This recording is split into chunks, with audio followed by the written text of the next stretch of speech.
You may be seated.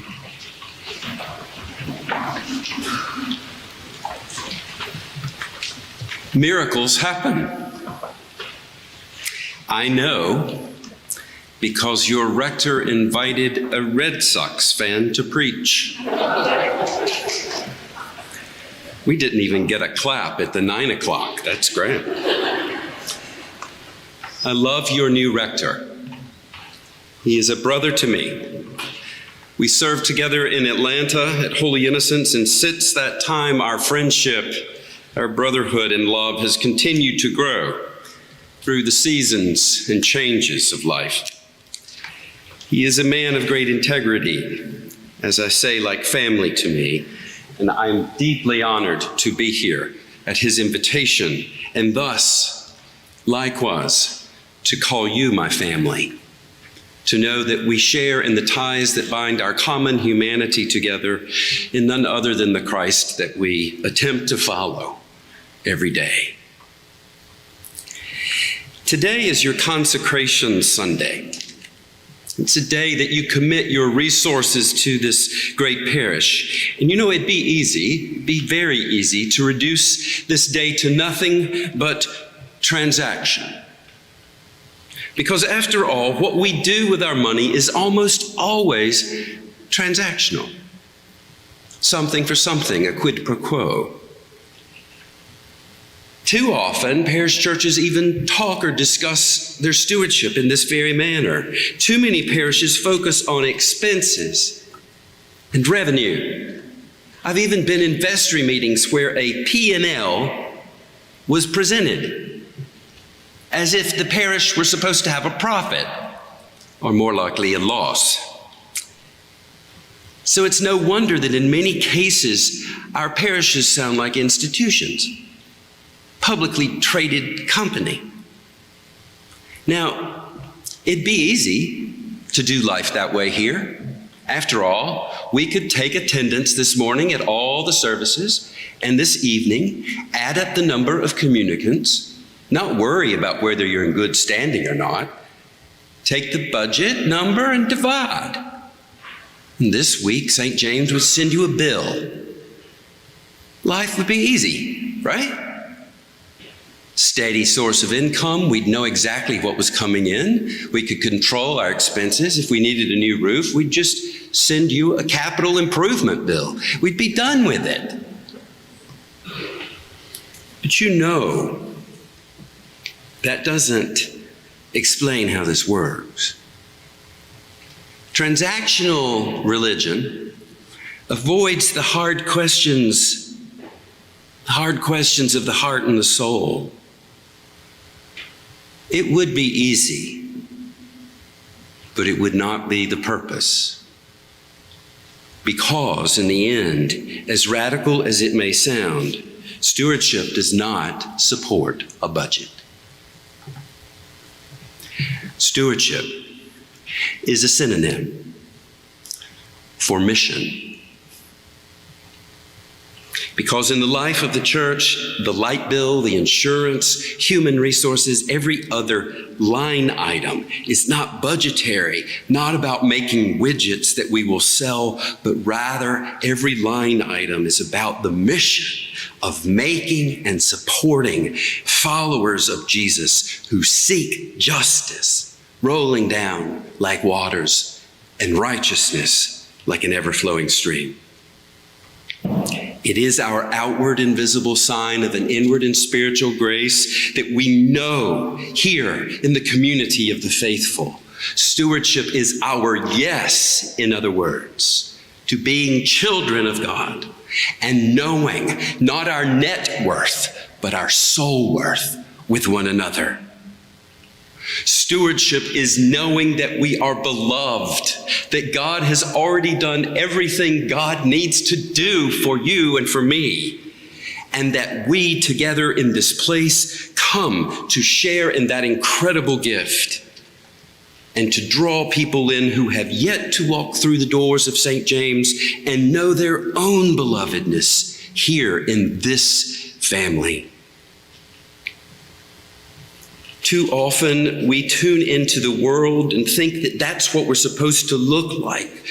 Power, privilege, success. But here we're supposed to leave that aside, not say who is in and who is out, who is blessed and who is cursed. No, here in this place, we're to do everything possible to remind every human being of their belovedness in their created selves, the person they were called to be,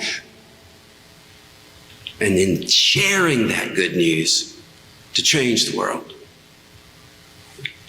Now, we Episcopalians do not believe that we're guilty of the transactional kind of stewardship. And we certainly don't think we're guilty of sounding like those in the gospel that are called wise who say, no, we're not letting you into the party because you didn't bring enough. We think, we're better than that.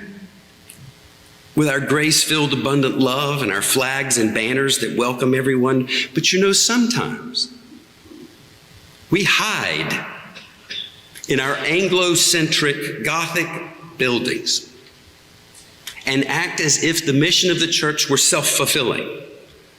That all we have to do is come here and people just be drawn in because of the sheer beauty of the place. The hard missional work of the gospel, the work of justice and righteousness flowing, requires our skin in the game. It requires us to get our nails dirty, and it requires us to demand justice, not merely where we're comfortable, but in every corner of the world. When we get serious, in other words, about our stewardship, about our mission, we will stop worrying about money, we will accept our belovedness, and we will get on with the work of telling everyone they are beloved. Richard Rohr put it this way: to understand the gospel and its radical transformative power, we have to stop counting, measuring, and weighing. We have to stop saying, I deserve, and deciding who does not deserve. This daily conversion is hard to do unless we've experienced infinite mercy and realize it's a gift all the time. There's something you may have missed in the gospel this morning. The wedding, the big wedding in the event has already taken place. The big to-do has been done. They're just waiting to celebrate. The point for you and me this morning is that Easter has occurred. We're just gathered here celebrating that very fact. And we come here to refuel ourselves so that our lights can shine out in the world each and every day. You see, I know that when you come here, you do need refueling. Very few of us are very good at this gospel thing. Sometimes you may even wander into St. James and not even know why you're here. You just show up because you had that sense that you needed something. You may come broken, hurt, distraught, indifferent, tired. You may come just because you don't want to face the fact that tomorrow's Monday again. You may come because your love needs to be rekindled, or you're overwhelmed, or the news is too much, or whatever it is. You just come and you sit down here because you need some more fuel in the lamp.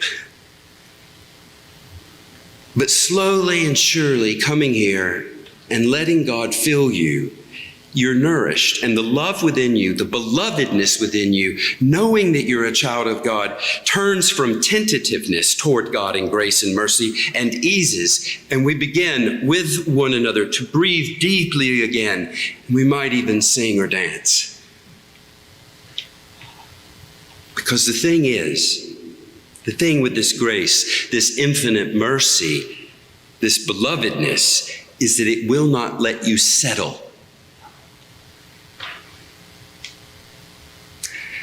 Grace, love, mercy, righteousness cannot be possessed. They cannot be transactional because they flow. They slip through the hand. They're not coins and bills to be traded. No. They are the gifts of God for the people of God that remind you that whoever you are and wherever you've come from, no matter what you've done, no matter how ashamed you are because the world told you we weren't good enough, no, in this place you're told that you are splendid. As someone said to me in a very dark time, Michael, your artwork is on God's refrigerator.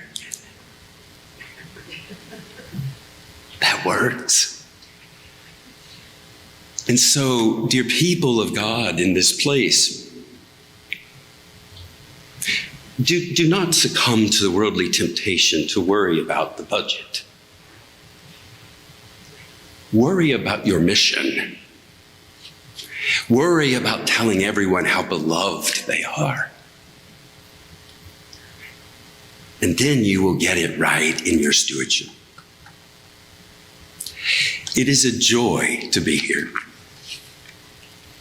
It is a joy to see you and to know that we are family indeed. I look forward to hearing what my relatives are doing with their stewardship. Amen.